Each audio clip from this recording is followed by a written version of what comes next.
Hi and welcome to TEC Bike Parts. Today we're going to be showing you how to fit our new full stainless steel swept back and upswept stainless steel exhaust system to the BSA 650 Gold Star. It was something we've been wanting to do since we first got the bike last year. Last year. We thought that the bike exhaust system was a little bit oddly designed, and it was very heavy as well. We did design a better flow and baffle to give a better sound out of it, but it was something that we always wanted to do, was to make a proper full system that more suited the bike. So today we're going to be showing you how to install it. Our aims in making the system was to make something that looked nicer, give better ground clearance, give better foot clearance to the exhaust as well. One of the other things was it had to sound right, so we've done quite a bit of time developing to get the sound right. We used one of our standard, what we call a Canon silencer, that we modified to fit this system, but we made a special baffle for it because the normal high flow baffle that we use in it didn't sound just right. So we experimented quite a bit to get the baffling right and the sound right. And also the performance as well. Now, one of the other parameters we had was everything had to work with the stock ECU tune, because it's difficult to retune Euro 5 bikes. We didn't want the bike running too lean, but we did want to get a bit of a performance increase as well. So the exhaust system is significantly lighter. The standard system, we weighed all the components, and it weighs 10.7 kilograms for the full standard exhaust system, which is quite heavy for a single cylinder exhaust system. And ours weighs 3.3 kilograms. So it might sound fantastic, but it's about it's under half the weight, sorry. It's 7.4 kilograms lighter than the standard exhaust. Now that alone will make the bike feel peppier, and due strictly to the laws of physics, the bike is going to accelerate better and it's going to stop better because you're stopping less mass. And all these little bits that you can do to the bike all help it. It's also less sprung weight as well on the bike, so it's going to handle better as well. So, you know, they're all win-win-win along the way. So what I'm going to do first, I'm going to show you what's in the box that you get, and then we'll show you how to take the exhaust system off the bike, which is straightforward, nothing drastic. You can do it on the side stand. I know I've got it on the ramp here, but it's really just to show you how clearer on the video how to do it. I won't give any torque settings on the video because we've had problems with people using auto translate and auto caption systems where it doesn't translate properly what I'm saying. Because we had one case where I said 14 Newton meters and auto translate put it out at 40 Newton meters. So we won't give that on the video, but we will give full written instructions with the system just to make sure you get it right. You don't need any special tools whatsoever. You need some metric spanners, some metric sockets, metric Allen keys, and I think that's about it. Yeah, nothing else that you need for it. You don't have to remove anything major from the bike. All the exhaust system actually comes out and unbolts with everything in place. So that's a bonus as well. So I'll show you what's in the kit first of all. So this is what you get in the box basically. It looks remarkably little compared to what you take off the bike. There's only 4 components really. There's a clamp bolt for the silencer, a new cylinder head to front pipe exhaust seal, a stainless steel front pipe, and a stainless steel exhaust. Oh, actually there is one more component. You get a removable baffle in the silencer. Now that's easily removed with just an Allen key. We don't recommend you using it without the baffle in. Now people ask, why do we say that? Basically because the exhaust then becomes a lot louder, but it also becomes much more free-flowing. Now that will take you to borderline lean running. And if you're going to do that, you'd have to have the exhaust remapped. Now just for safety really. The bike would probably be okay, but probably is not good enough for us. We like to check everything, make sure all the temperatures and air-fuel ratios are running right in all temperatures and all riding conditions. We thoroughly test the exhausts on the bike and on the dyno and monitor everything, just for peace of mind for our customers, to know that it's going to be safe on the bike. So we recommend running with the supplied baffle in. Now we go to a lot of trouble to get the sound right, and we have made a specific baffle for this bike that sounds right, flows right, and performs right. Now you'll find when you put the exhaust system on, all you need to do is allow the ECU to auto adjust from fully coiled, and I'll show you how to do that and show you some of the little pitfalls that people fall into after we've fitted the exhaust. It's very important that you do that procedure just right. But like I say, after we've fitted the exhaust, we'll do that. Like I say, it's fairly straightforward to do. It's about a half-hour job in total. You can do it on the side stand. You don't need to have it up on a ramp or anything. And you can do it on your own. You don't need any help really. I'll show you a few little dodges. You can save some time as well when you're doing it. But that's it. Let's get on now, and we'll take the standard exhaust system off the bike. So the first job we need to do is remove this heat shield from the front pipe. Now there's two little clamps held in with an Allen screw. You just undo those clamps. Now you need to fully undo them, because you have a clip like this on the back that hooks on. So you fully undo the screw. This is the one out the middle that I've already removed. You fully remove the screw there. And you can just gently pull the whole system off. Now those two clips are slightly different, so don't get them mixed up.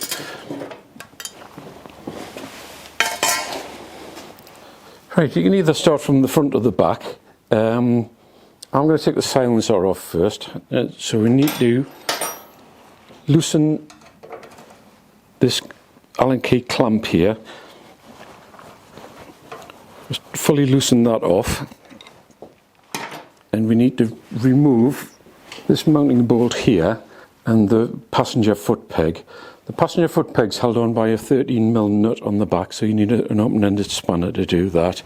And this is a 12mm headed bolt, so just use a socket or a spanner on that. I'll do that now and show you what I need to do next. So next we need to remove this I was going to say a heat sink.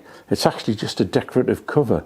Now this was designed to work in conjunction with a larger bore sleeve pipe that went over this on the first production prototypes. Because it made this pipe look too fat, they decided to remove the double skinned pipe, and therefore this really serves no purpose. In fact, it's actually detrimental, and I'll explain when we fit the exhaust on later how it is detrimental. You can actually use it, you can fit it with our system. We've designed it so it will fit, and this exhaust system is in the correct place, but we don't normally use it, and I'll explain that why when we get to it. But first of all, for now, we just remove these 3 Allen bolts, and then it simply comes off. So that's the cover off there now. Now before we remove anything else, we just need to loosen the oxygen sensor so it's not tight anymore with an open 17mm spanner. And next we need to remove these 2 13mm headed nuts with flange washers on them. The easiest way is with a socket and an extension like I'm doing here. Now once you've removed these, you can remove the split clamp. Now pay careful attention about the split clamp, because it only fits on one way. You can fit it both ways, but it'll foul the cylinder head and not clamp properly. So you need to make a note of how it comes off. So it comes on off in 2 overlapping interlocking pieces.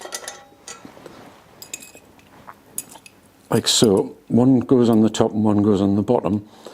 Now, what you would call the top right-hand side has two mounting holes in it for the heat cover, and this one has one.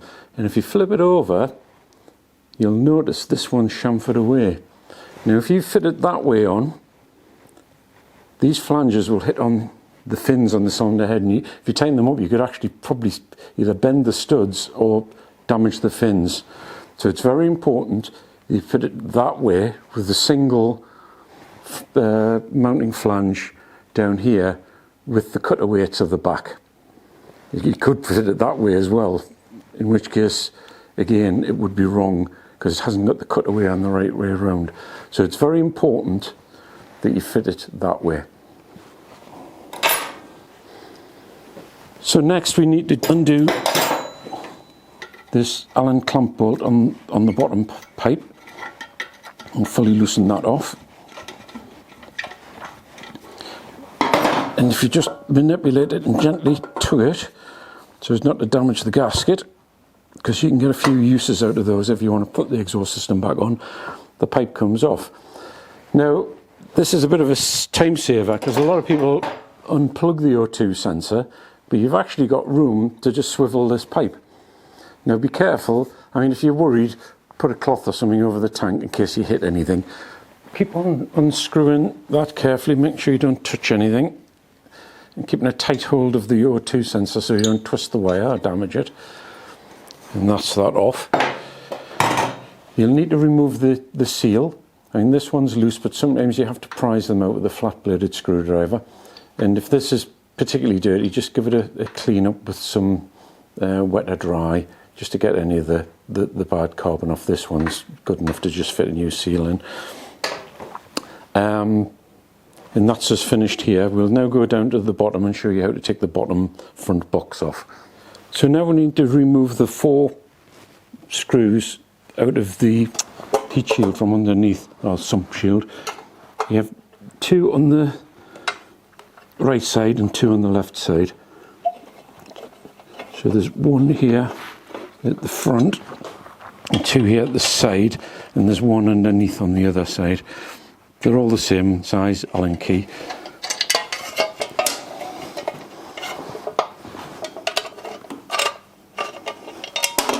So next we need to remove 2 Allen bolts here and here.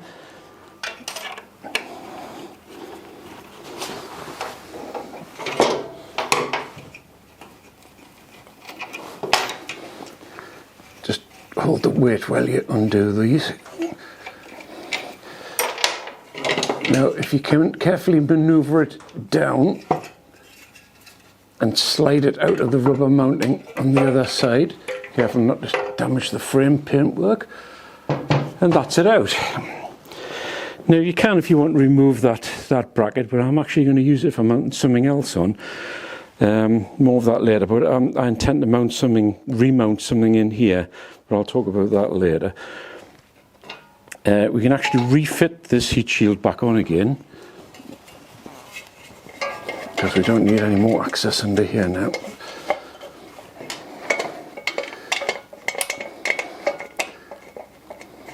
It's worth leaving this on because it stops all the dirt going on the bottom of the engine.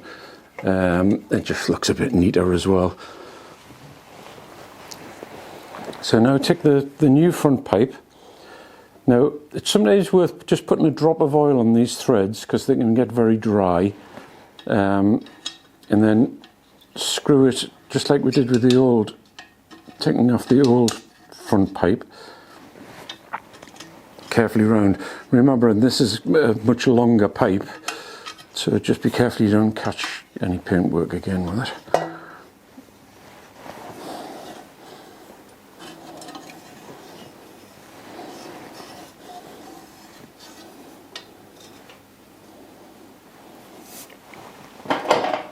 And just nip that up.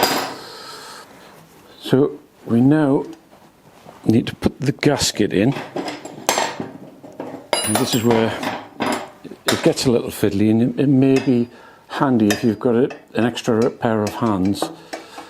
Now that just needs to hold it in position there. Now, it's difficult to show you this without getting on, but remember how I showed you that this clamp goes on with the cutaway on this side. See, it is a bit fiddly, this. You need to make sure that those are overlapped in the correct way.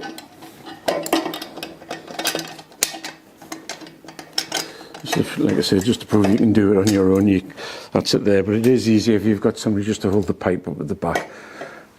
Now pop these on and just run the nuts up, but don't tighten them at this stage because you don't want to crush the gasket at all, because we need to be able to move the exhaust around to get it in the correct position.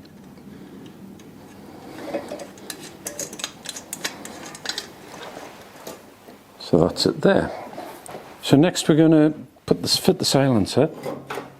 Now stainless tends to get quite grippy, so I'd just like to put just a dot of oil on, tiny amount, and it just helps everything slide into place.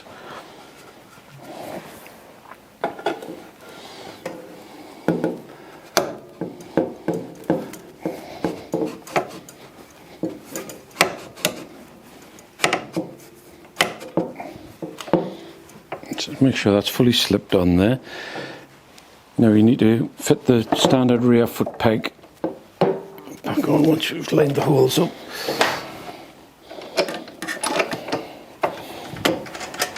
With your flange nut on the back.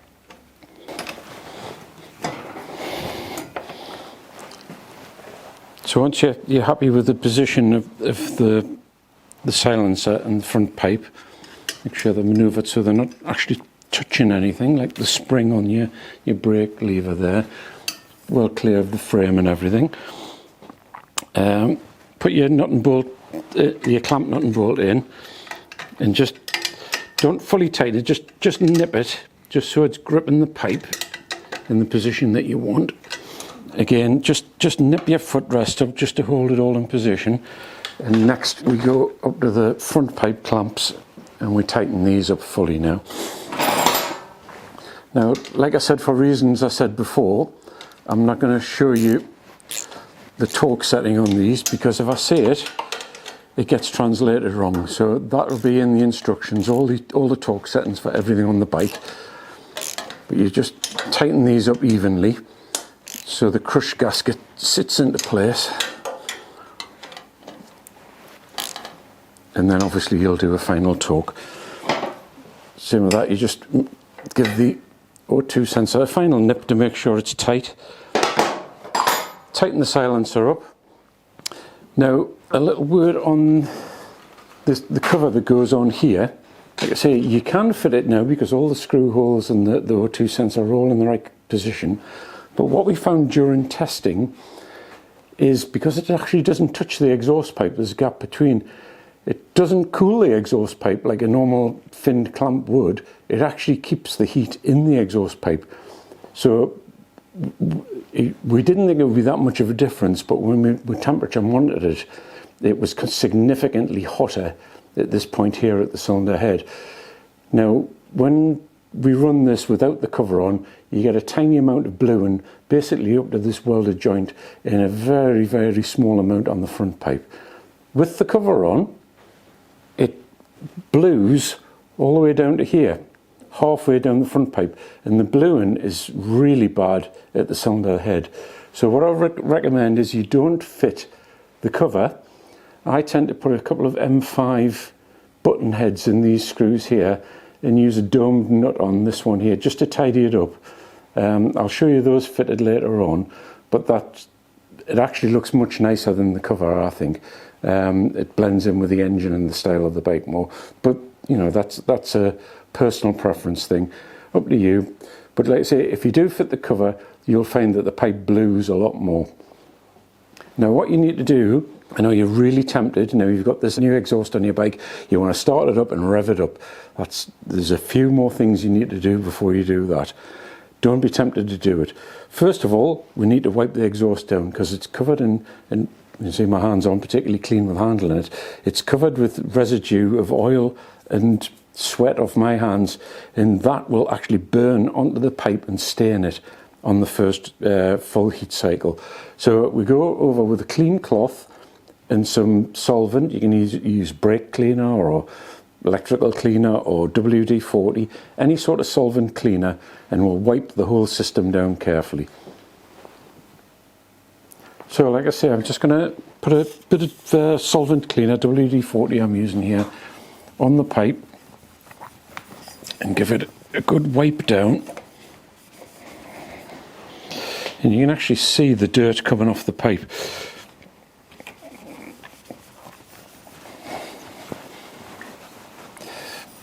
And what you can get what people think is corrosion or black spots on the pipe.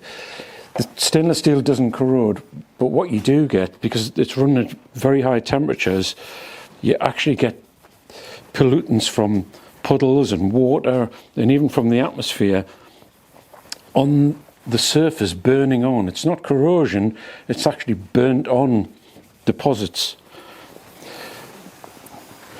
Now, for the care of your exhaust, if you leave it a while and it starts to get stained, simply use a grey Scotch-Brite pad. Now you can use this dry, but I find it actually works better if the pipe's particularly dirty with some hot soapy water. Normally when I'm washing the bike, I'll do this as well. Get some of the hot soapy water and literally just do that with the Scotch-Brite pad. But do it at 90 degrees to the pipe. Don't go up and down, because the brushing on the pipe is round and round. If you go that way, it'll hit the light and it looks really odd. Same with the silencer. Keep it at 90 degrees and just rub it with the Scotch-Brite pad. You can also just use Solvol Autosol like you would on your casings or on a normal chrome exhaust pipe. You can get specific polishes for stainless steel, but I find normal Solvol works really well. And when you rub it, you'll see the oxides and residues coming off on the cloth. So we're ready to let the ECU reset there now. So I'll drop it down and I'll show you what we need to do there and any pitfalls you might fall into whilst doing it. So to let the bike auto adjust, basically turn the ignition on and you'll see the MIL light come on. Now your clocks will sweep through, but it's always a few seconds later the light goes out. Don't start the bike up until the light goes out, and it's good practice to always not start the bike until it goes out, because you can confuse the ECU, because it's actually still going through its check-in procedure until the light goes out. And it's the biggest cause of false lights coming on, because it just confuses the ECU. The other big cause of false MIL lights is going from a cold to warm or warm to cold place. The sudden temperature difference, because these bikes have two temperature sensors on them, the bike picks it up as a fault. There's a temperature sensor on the ECU board and there's one in the airbox, and obviously they'll cool and warm at different rates. If you go from a sudden temperature one extreme to another, they'll warm or cool at a slightly different rate. And the system is so sensitive it actually picks that up. But that's rules on Euro 5 systems that it must have that on. It's an anti-tamper system.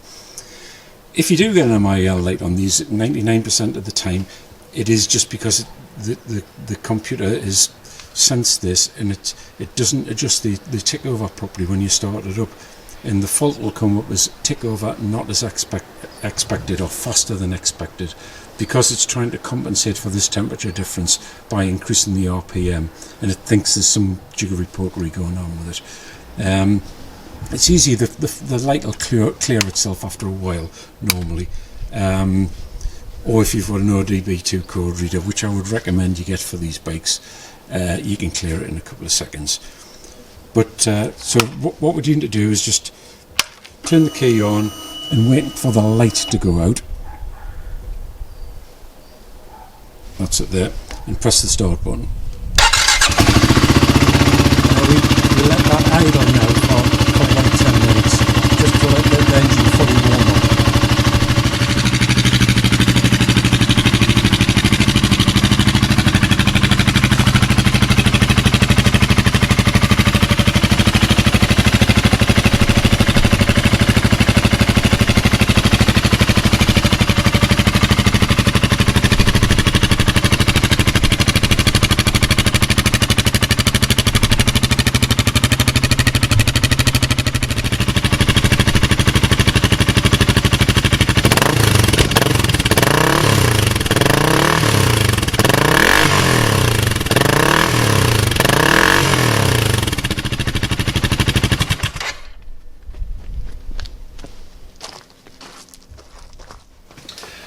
So that's it all on there now.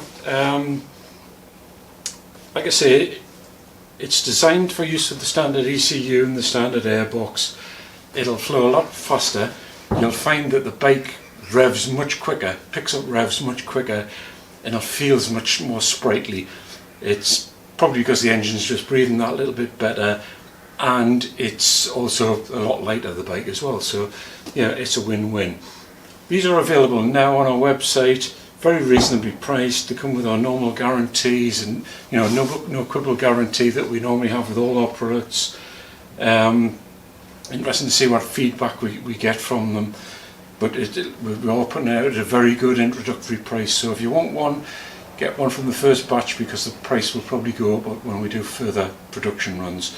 So we're doing it at a very special price to get them out there. We do have some more parts coming out for the BSA. Hopefully we'll have quite a few coming out this year, so just keep an eye on our site for more developments. Thanks now, bye.